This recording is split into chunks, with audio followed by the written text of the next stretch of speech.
어제 진행된 최순실 게이트 국정조사 청문회에서는 양승태 대법원장 등 사법부 간부들을 사찰했다는 증언이 있었습니다. 청문회에 등장한 청와대 문건 속에는 작가 이회수 씨의 이름도 포함됐습니다. 정영빈 기자입니다. 조한규 전 세계일보 사장이 현 정부가 양승태 대법원장을 사찰한 의혹이 있다고 주장했습니다. 조 전 사장은 2014년 세계일보 사장 재직 시절 보도한 정윤회 문건 외에 보도하지 못한 8건의 문건이 있다며 그중 하나를 공개했습니다. 공개된 문건에는 양승태 대법원장의 등산 등 일상생활과 최성준 당시 춘천지방법원장의 동향 등이 담겼습니다. 조 전 사장은 해당 문건이 청와대에 보고된 내용이라며 명백한 삼권분립 위반이라고 주장했습니다. 헌정 질서를 유린하는 것입니다. 이것은 명백한 국헌문란입니다. 부장판사 이상 사법부 모든 간부들을 사찰한 명백한 증거입니다. 최성준 전 지원장의 동향 보고에는 작가 이회수 씨의 이름도 포함됐습니다. 조 전 사장은 해당 문건을 증거자료로 제출했고 이를 확인한 민주당 박범계 의원은 국정원에서 작성한 문서로 보인다고 주장했습니다. 직인과 함께 대비로 제공된 문건입니다. 이 문건은 국정원의 문건으로 보여집니다. 새누리당 황영철 의원도 국정원에서 해당 문건을 작성했다면 국정원법을 위반한 것이라며 강하게 비판했습니다. 연합뉴스TV 정영빈입니다. 대법원은 국회 최순실 게이트 국정조사 특위 청문회에서 청와대가 양승태 대법원장을 사찰했다는 폭로에 대해 사실이라면 중대한 반헌법적 사태라며 진상규명을 요구했습니다. 대법원 조병구 공보관은 심각한 우려와 유감을 표명한다며 책임 있는 관련자들이 전후 경위를 명확히 해명할 것을 강력히 촉구한다고 밝혔습니다.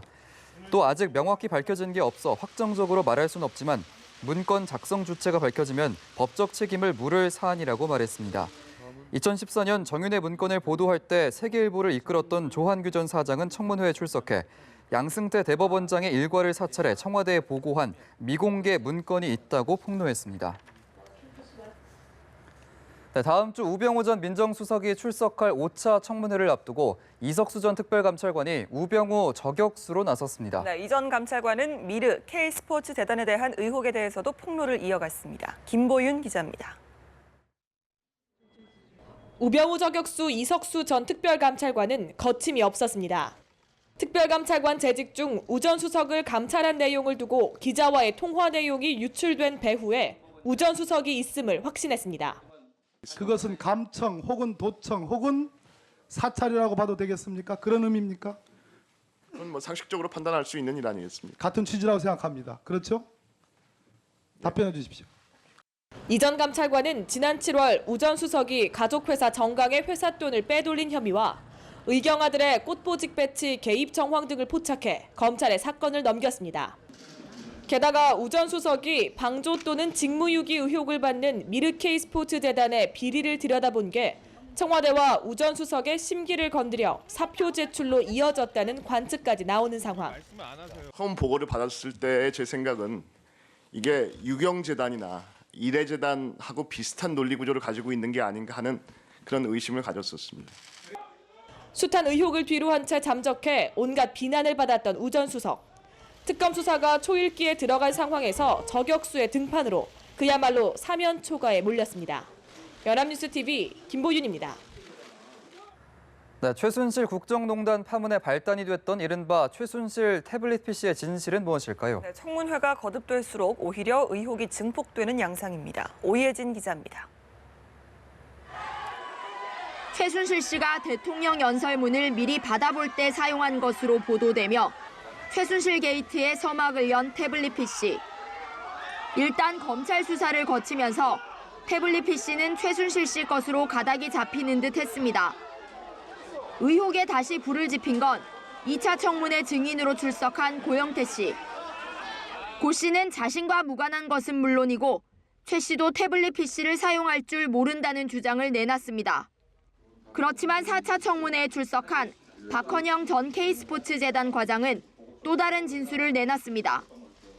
최순실 씨 지시로 고영태 씨 책상에 태블릿 PC를 놔두고 사무실을 비웠다는 것. 그 책상을 저희가 임의대로 치울 수가 없으니까 이제 최순실 씨한테 물어본 겁니다. 그거는 고상무 알아서 하게 놔둬라. 괜히 건드려서 그거를로 또 괜히 무슨 법적인 걸로 걸고 넘어질 수 있으니까 그렇게 얘기를 해서 책상을 그대로 이제 두고 나오게 된 거고요.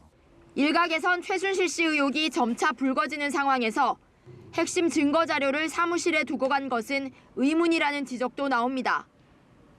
종편의 태블릿 PC 입수 경위도 여전히 논란으로 남습니다. 관리인분한테 분명히 그 책상은 건드리시면 안 된다는 얘기를 분명히 드렸었고요. 기자분이 왜 그걸 꼭 직접 들고 나오셔야 했나. 지금 논점을 흐리고 있어요. 저희가 보기엔. 네네 그렇게 네. 보실 것 같아서 제가 네. 말씀을 드리는 그러니까 겁니다. 어떤 의도가 있어서 이야기하는 것처럼 들려요. 네네. 그냥 저는 태블릿 PC가 언론에 공개되자 최순실 씨가 조작으로 몰고 갔다는 의혹도 나옵니다. 큰일 그러니까 그한테 정신 바짝 차리고 걔네들이 이게 완전히 그 조작품이고 얘네들이 이거를 이거 훔쳐가지고 이렇게 했다는 걸로 몰아야 되고. 최순실 게이트의 진실을 규명할 핵심인 태블릿 PC의 진실 공방은 여전히 현재 진행형입니다. 연합뉴스 TV 오혜진입니다.